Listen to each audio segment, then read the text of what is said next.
Hey there, everybody. My name's Chris, and I want to welcome you to the Talk About Why YouTube channel. This is a channel that I'm launching in 2021 to talk about the reasons why for outlandish questions, for outlandish topics, the topics that I'm interested in, which would be anything on cutting edge topics of science, artificial intelligence, topics like what we're going to be talking about today. Today I want to talk about the Mandela Effect, and I want to look at it in a little bit different way. There's been a lot of talk about the Mandela Effect and CERN, the Large Hadron Collider, all of these different theories, all of this different speculation. But when you talk to a physicist about it, physicists typically laugh at the notion of it. And I think the reason why that is because of the accepted theories that are there for quantum mechanical processes. The reality is we don't really understand quantum mechanical processes. We don't understand the double slit experiment, why we observe things the way they are. And I believe to do that, you have to visualize. You have to use your imagination. You have to tap into the fabric of whatever this is that is beyond who you and I are. I believe in the concept of seek to find, right? Seek and you will find, knock and the door will be opened.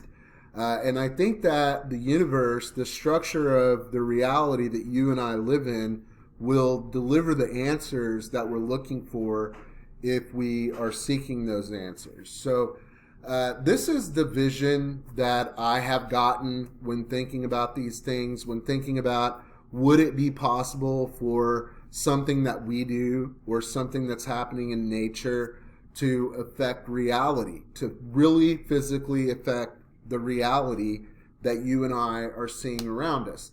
And I want to go outside of the box on this. There's a theory in theoretical physics called the one electron universe.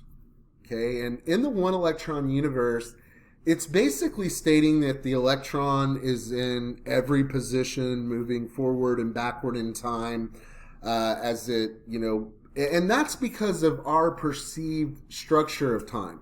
We are perceiving time as a construct within the fabric of space, right? And that's not necessarily how time works. And I want you to imagine this. I want you to imagine going to sleep tonight and waking up in the morning as your 10-year-old self. And maybe you've had a dream like this. I know that I have, where you go to sleep at night, you wake up, you had a dream, you understand everything that happened in the dream when you wake up, and 5 seconds later you forget. Sometimes I even get excited when I wake up from these types of dreams, kind of like a butterfly effect type of a thing. Where you're not necessarily waking up tomorrow. You could be waking up yesterday. And that's part of the sleep cycle, which makes it harder to recognize or harder to see because that part of our existence is really unknown. But it would even be possible to go to sleep and wake up as someone else with someone else's memories. That's what we're talking about here. We're talking about memories of things that the collective, the pretty much the entirety of society remembers. Luke, I am your father, right? I remember that. I know that a lot of other people remember that. So why do we remember that? Is it a false memory based on, seeing something else on a television commercial or anything? That doesn't fly because not everybody was exposed in the same way, but everybody has the same memory. We have all of these explanations that are being given for the reasons why we have false memories when it might not be false memories at all. Okay? So I want to think about it today in the terms of the one electron universe. And not that the electron is moving forwards and backwards in time, but that it is a generative. Think of the electron as writing computer code like an AI, okay? If you, for example, take a program like GPT-3, you tell GPT-3, give it a prompt, it's going to, based on probability, generate off of that prompt, right? That is what I believe the universe is doing around us. So it's generative. Our experience is generative based on what we're doing, based on what we're feeling, based on what we're thinking. And when we simplify it like this, the simulation hypothesis becomes much more realistic. Because when you take principles like superposition, supersymmetry, you look at the quantum mechanical principles that we do understand, you look at the experiments that we've done, you look at, the double slit experiment, for instance, and these big gaps that you see, the spaces that you see in the electron cloud where it's less probable that you're going to get an electron. Well, those are empty gaps, right?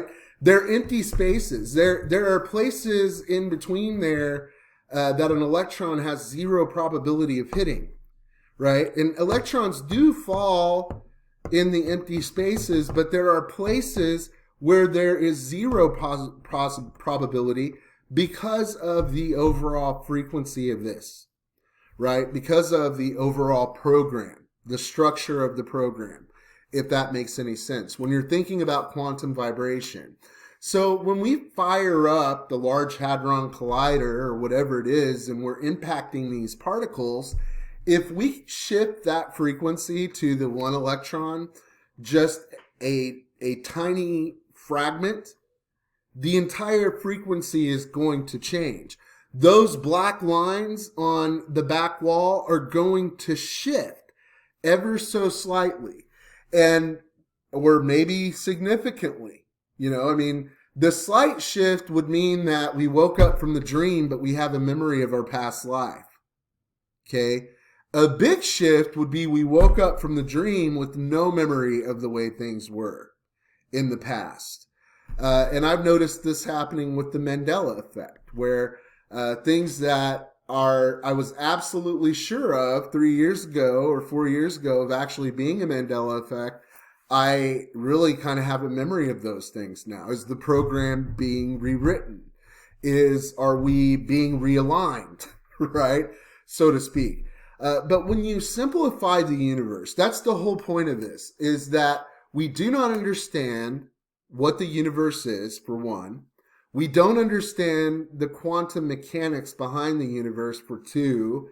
Gravity, you have an inverted gravity well here. And if you turn this around and shape it like the gravity well, all of this on the exterior is probability that exists within the space. This is why scale and perspective exist. If you imagine looking at a tree that's 60 foot tall and you're standing right directly in front of the 60-foot tree, you have to look up, right? The tree is 60 feet tall in front of you. But as you move away from the tree gets smaller. Okay, this is like the way a program would work. It's not like the way reality would work, because light travels in straight parallel lines away from the object that's being displayed, like a flashlight or like a sun or whatever it may be. But we have perspective and we have scale. If light was actually behaving the way that we see it behave when we're doing experiments, then the tree wouldn't get smaller, right? The things in the distance wouldn't get smaller as we move away. But why do they? Because there is less of a possibility that we're able to interact with those objects in our generative space that is continually being generated. As we're moving through what we're perceiving as space, it is continually being generated, and there is no forward and backward in the way that I'm looking at this. Everything is together. I could wake up as you tomorrow. You could wake up as me tomorrow. We could wake up in an entirely different reality with entirely different memories based on the construct, right? Based on what we're experience or need to experience even, maybe. I don't know, but it seems to me that if this is a theory in physics, which it is, that it would be very easy to not only bump the frequency and change things ever so slightly or dramatically, but it would be possible to simulate the entire universe using a quantum computer. if this is true, and we are using the principles of superposition, for instance, and you are able to calculate the position of one electron at any given time using quantum mechanical calculation, you could hack the universe. Theoretically, you could change the universe. You could destroy the entire universe, the entire existence. Maybe you can't. Maybe there's a mechanism that's built in. But the easiest way to think about it, I know I'm going all over the place here because I wanted to talk about something interesting. This was what I was thinking about last night. I was thinking about the Mandela Effect, and this is what I've been thinking about, as far as the way it might work for a while now. And expressing this with words is a little bit difficult. I don't script my videos or anything like that. I've never done that. I like to get on here and make a video in 10 or 15 minutes and be done with it. But it's an interesting topic of conversation, guys. I mean, when you really think about how complex and amazing everything is, it's just awesome. And the way I visualize it is AI. If we're programming an AI, how would an AI experience the world? And if we have programmed an AI ourselves, is it not likely that you and I might kind of be similar, right? I mean, you have AI programming AI, programming AI, programming AI, so on and so forth. But it's a neat thought experiment. What do you guys think?